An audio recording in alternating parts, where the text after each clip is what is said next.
my lord. Thank you. You're welcome.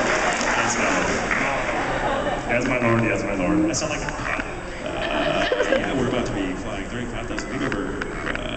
Yes, my lord. Yes, man. Hello. Okay, my first question is it hot in here or is it just you? I must be sitting under a vent because it's not hot. You're very sweet. I'm not talk. We've already established that. My heart belongs for you, so. Aww. No other voice actor will do. You poor thing. And then my second one, can you answer this, Kyoya? Sure. How does Kyoya feel about the Kyoya's witnesses? Kyoya likes them very much. He just feels they should charge more. We do have this before now. I told you about it. Yes, Kyoya approves. Kyoya approves heartily, and thank you for carrying on in the spirit of Kyoya. Hi, Jay. Hello. Oh, you're calling me Jay. That's so sweet. Well, you said not to call you Mr. So. You can call me whatever you want to. I don't care. I had stuff. This is so crazy. I'm not still.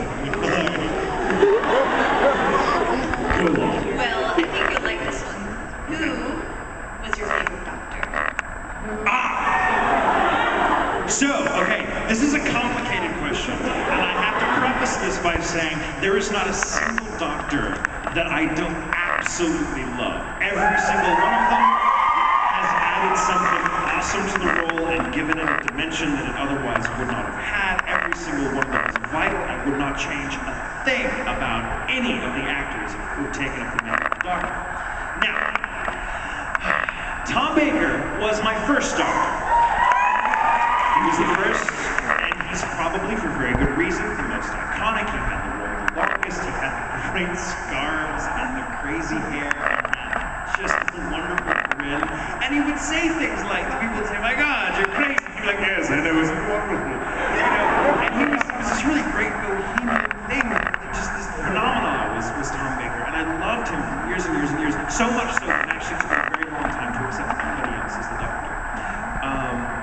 However, and while Tom Baker is probably one of my all-time favorites, my absolute favorite doctor now, and this will probably be forever, my absolute favorite doctor is Patrick Troughton, the second doctor. And the reason I say that, and like no one knows because no one's seen any of this stuff, Patrick Troughton was the second doctor, and he is, I think, the most important because he was the first actor to take up the mantle of the character that to that time had only been played by one other person, William Hartnell. May he rest in peace, who was this wonderful character and father figure. He was even a little bit sinister, but Hartnell was in the hearts and minds of everyone who watched that show the first 3 years of its run, from 1963 to 66. Hartnell was the doctor, and when he had to leave the show for health reasons, they had a good thing, they didn't want to give it up, so they came up with this idea, well, let's just get Patrick Troughton here, this wonderful actor who is most of credits to his name. Let's get him in there and see what he does. And they were like, well, you can't imitate Hartnell. You simply can't. So they came up with this idea for generations. The doctor will regenerate, he'll have a sort of new personality, the core personality will be the same, he'll have outwardly, he'll look different, he'll act like different man. Troughton ran with it and completely turned it around and made it very different. His approach to the role was very Chaplin-esque, very clownish. He wore baggy clothes and he had this kind of stupid-looking Beatles haircut. And he played a recorder, and he was shambling, and he was bohemian, and this sort of scrappy outsider who was always going, he was always overwhelmed and frightened by everything. And he was really funny, but beneath all that was this wonderful searing intelligence that always got to the bottom of things. And so people hated him at first because he was such a departure from Hartnell. But after like a season, everyone loved him. And if it hadn't been for Patrick Troughton doing what he did, we wouldn't be talking about him right now, because without Troughton, the show would not have survived. And so he is the actor that, for me, laid the groundwork for all the other actors to come in and take up the role and make it their own, as he did. And so Patrick Troughton, who died at 67, at a Doctor Who convention, I might add, how awesome is that?